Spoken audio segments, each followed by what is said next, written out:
How to make Siri announce messages louder.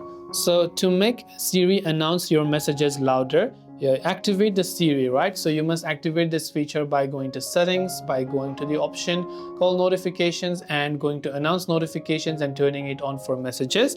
And whenever the announce notification is actually enabled, you want to immediately press the volume buttons on your keyboard, on your iPhone, to be able to go ahead and increase the volume. So you have to adjust the volume manually whenever the Siri is actually being activated.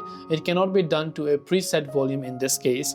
And this way you should be able to make the volume louder whenever you're using Siri. You can try going to the accessibility settings as well. From accessibility, you can also go to various options here where you can go to Siri and search options. So here, if I go to Apple Intelligence and Siri, here you can see language, talk to Siri. Here you can see no option to basically set the volume tone or the volume limits in this case.